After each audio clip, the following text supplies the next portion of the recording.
അവിടെ ഔഷധ സസ്യങ്ങളടങ്ങുന്ന ഒരു ചെറിയ ഗാർഡൻ ഏരിയ കണ്ടതോടെ ഋഷിയുടെ മുഖം തെളിഞ്ഞു.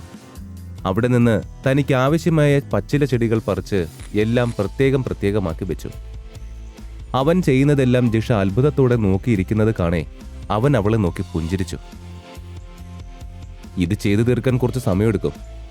ഋഷി അത്രമാത്രം പറഞ്ഞുകൊണ്ട് വീണ്ടും തന്റെ ജോലിയിൽ മുഴുകി. പക്ഷെ ജിഷയ്ക്ക് അതൊന്നും ഒരു പ്രശ്നമായിരുന്നില്ല.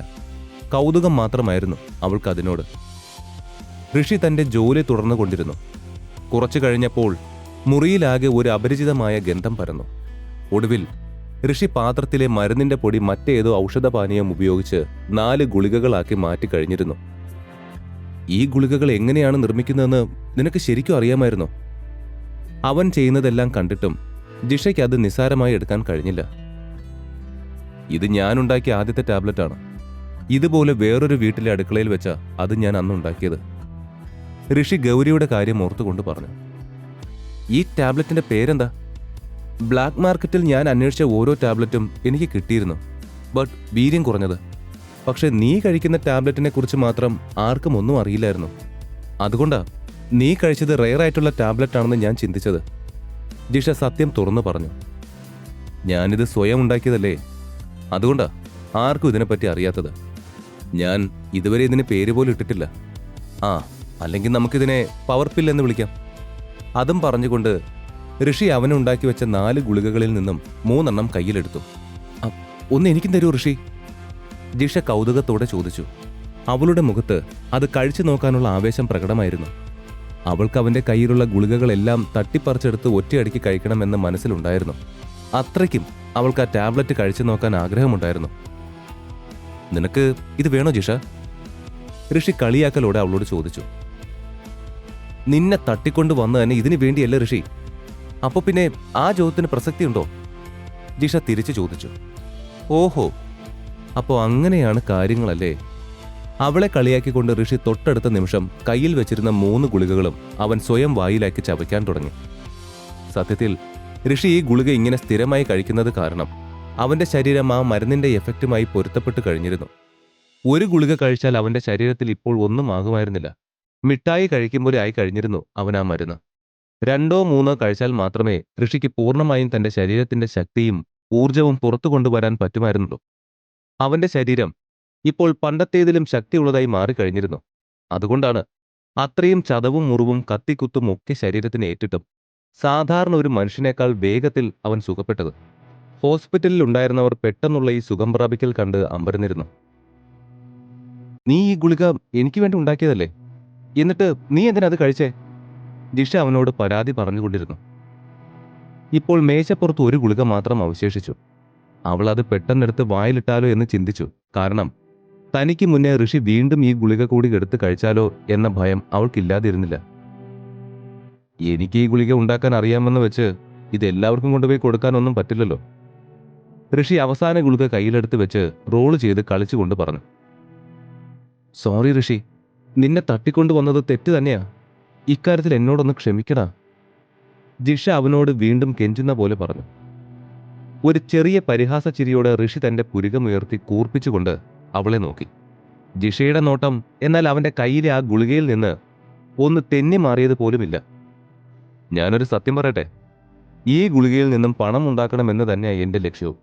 എന്നാൽ ഇപ്പോൾ പണമാണോ പ്രധാനമെന്ന് എനിക്ക് വലിയ ഉറപ്പില്ല. പിന്നൊരു കാര്യം, ആരും എന്നെ ഉപദ്രവിക്കാൻ നിൽക്കുന്നത് എനിക്ക് തീരെ ഇഷ്ടമല്ല. സോറി, തെറ്റ് എന്റേതാണ്. നീ വേണൽ ഒരടി എന്നെ തിരിച്ചടിച്ചോ? ജിഷ അവളുടെ ഒരു കവിൾ കാണിച്ചുകൊണ്ട് പറയുന്നത് കേട്ടപ്പോൾ അവന് നല്ല ചിരി വന്നു. ഇത്രയ്ക്കും അവൾക്ക് ഈ ഗുളികയോട് എന്താ താല്പര്യമെന്ന് മാത്രം അവന് മനസ്സിലായില്ല. ഇനിയും വെറുതെ അവളെ കളിപ്പിക്കാൻ നിൽക്കാതെ ഋഷി ജിഷയ്ക്ക് ആ ഗുളിക കൊടുത്തു. ഒന്ന് ആലോചിക്കാൻ പോലും നേരം കളയാതെ ജിഷ ഗുളിക അപ്പോൾ തന്നെ വായിലേക്കിട്ട് വിഴുങ്ങിക്കഴിഞ്ഞിരുന്നു. ഋഷി അവൾ ഗുളിക കഴിച്ച് കഴിഞ്ഞതോടെ അവർ തമ്മിലുള്ള ഡീൽ അവസാനിച്ചു എന്നാണ് കരുതിയത്. എന്നാൽ അവളെ സംബന്ധിച്ചിടത്തോളം ഇതൊരു തുടക്കം മാത്രമായിരുന്നു. അവളുടെ മനസ്സിൽ വേറെ വലിയ പദ്ധതികൾ ഉണ്ടായിരുന്നു. ഗുളിക കഴിച്ചതിന് ശേഷം അവളുടെ മുഖം സന്തോഷം കൊണ്ട് പ്രകാശിക്കുന്നത് ഋഷി കണ്ടു. ഇപ്പോൾ നിന്റെ ബോഡിക്ക് ഒറ്റ ഗുളിക മതി. ആദ്യമേ തന്നെ ഒന്നിൽ കൂടുതൽ കഴിക്കാൻ നിൽക്കണ്ട. ഇത് ഞാൻ നിനക്ക് തന്ന ഫ്രീ സാമ്പിളാണ്. പക്ഷേ ഇനി മുതൽ നിനക്ക് ഈ ടാബ്ലറ്റ് വേണമെന്നുണ്ടെങ്കിൽ എന്നെ ഇങ്ങനെ തട്ടിക്കൊണ്ടുവരാമെന്നാണേൽ അത് നടക്കില്ല.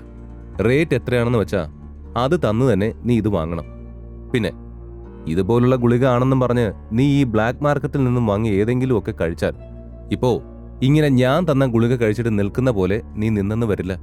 അതിനൊക്കെ നല്ല സൈഡ് എഫക്റ്റ് ഉള്ളതാ, കേട്ടല്ലോ. അവളുടെ ആവേശം കണ്ടിട്ട് എടുത്തു ചാടി എന്തെങ്കിലും മണ്ടത്തരം കാണിക്കുമോ എന്ന പേടി തോന്നിയത് കൊണ്ടാണ് ഋഷി ജിഷയെ ഉപദേശം രൂപേണ കാര്യം പറഞ്ഞ് മനസ്സിലാക്കിയത്. അവളോടെന്തോ അവൻ അങ്ങനെ ദേഷ്യമൊന്നും തോന്നിയിരുന്നില്ല. ഋഷി പറയുന്നതൊക്കെ അവൾ കേൾക്കുന്നുണ്ടെങ്കിലും ജിഷ മറ്റെന്തോ ചിന്തയിലായിരുന്നു. എങ്കിൽ ഞാൻ പോട്ടെ. ഋഷി അവിടെ നിന്നും പോകാൻ തിരിഞ്ഞതും അവൾ അവന് ഉത്തരം നൽകുന്നതിന് പകരം ജിഷ സോഫയിലിരുന്നു. എന്നിട്ട് ഋഷിയോടും തനിക്ക് എതിർവശത്തുള്ള സോഫയിലേക്ക് ഇരിക്കാൻ പറഞ്ഞു. സോഫയിൽ വന്നിരുന്നു കൊണ്ട് ഋഷി ആശയക്കുഴപ്പത്തോടെ അവളെ നോക്കി. ജിഷ, നീ പറഞ്ഞ പോലെ ഞാൻ ഗുളിക ഉണ്ടാക്കി തന്നില്ലേ? ഇനി എന്താ നിനക്ക് വേണ്ടത്? എനിക്ക് ഒരുപാട് ജോലിയുള്ളതാ. വെറുതെ എനിക്ക് ഇവിടുന്ന് സമയം കളയാൻ ഒട്ടും താല്പര്യമില്ല. അവന്റെ ക്ഷമ നശിക്കുകയാണെന്ന് ജിഷയ്ക്ക് അവന്റെ സംസാരത്തിൽ നിന്നും തന്നെ മനസ്സിലായി. ഋഷി, എനിക്ക് ഈ മെഡിസിനെ കുറിച്ച് എല്ലാം അറിയണം, എല്ലാം. അവൾ അവനോട് വളരെ ഗൗരവത്തോടെ ചോദിച്ചു. ഈ ഹെർബൽ മെഡിസിനെ കുറിച്ച് നിനക്ക് എന്തറിയണമെന്ന്? ഋഷി ഇത്തവണ ഞെട്ടലോടെ ചോദിച്ചു. ഇതിനു മുൻപുള്ള ഋഷിയിൽ നിന്ന് ഗുളിക വാങ്ങിയ ആരും ഇങ്ങനൊരു കാര്യം അവനോട് ചോദിച്ചിട്ടില്ല. ആദ്യമായി തന്നോട് അങ്ങനെ ഒരാൾ ചോദിച്ചത് കൊണ്ട് തന്നെ അവൻ എങ്ങനെ അതിനോട് പ്രതികരിക്കണം എന്ന് പോലും അറിയില്ലായിരുന്നു. ഋഷി, ഞാൻ തമാശ പറയല്ല. എനിക്കിത് പഠിക്കണം.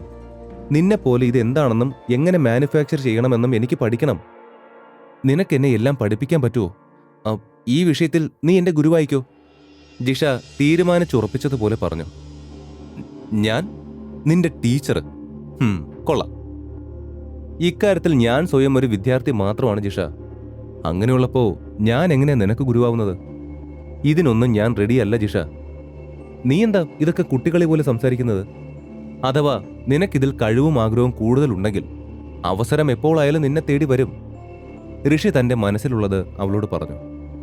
താൻ ഇപ്പോഴും ഇതിൽ പെർഫെക്റ്റ് അല്ലെന്ന് ഋഷിക്ക് സ്വയം അറിയാം. ഈ ഹെർബൽ മെഡിസിൻ ഒരു കടൽ പോലെ വലുതാണ്. അതിലേക്കൊന്ന് കാൽ നനച്ചിട്ടേ ഉള്ളൂ താനെന്നുള്ളത് മറ്റാരെക്കാളും ഋഷിക്ക് നന്നായി അറിയാം. അതിനാലാണ് അവൻ ജിഷയുടെ ആവശ്യം അംഗീകരിക്കാൻ തയ്യാറാകാത്തത്. ഋഷി, പ്ലീസ് എന്നെ ഒന്ന് മനസ്സിലാക്ക്. ഞാൻ അത്രയും ആത്മാർത്ഥതയോടെയാ നിന്നോട് ഇത് ചോദിക്കുന്നത്. എത്ര ബുദ്ധിമുട്ടുണ്ടെങ്കിലും എന്ത് സഹിക്കാൻ ഞാൻ തയ്യാറാണ്. പ്ലീസ് എന്നെ ഒന്ന് വിശ്വസിക്ക് ഋഷി. ജിഷ ശാന്തയായി അവനോട് പറഞ്ഞു. ഇവള് തന്നെയാണോ കുറച്ചു മുമ്പ് എന്നെ ഭീഷണിപ്പെടുത്തിയതും തല്ലുകൂടിയതൊക്കെ? ഓരോ മിനിറ്റിലും ഇവൾക്ക് ഓരോ മുഖമാണല്ലോ. ഇവളുടെ യഥാർത്ഥ സ്വഭാവം എന്താണെന്ന് അറിയാൻ വയ്യ.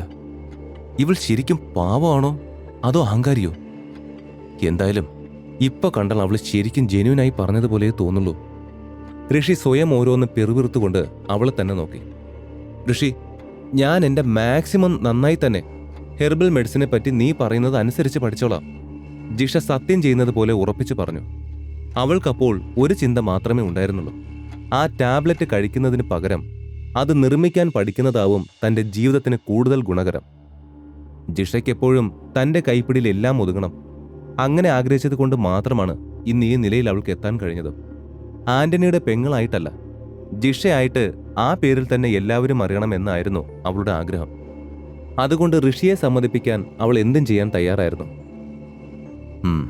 എനിക്ക് ആലോചിക്കാൻ കുറച്ച് സമയം വേണം, ഋഷി പറഞ്ഞു. ശരിക്കും?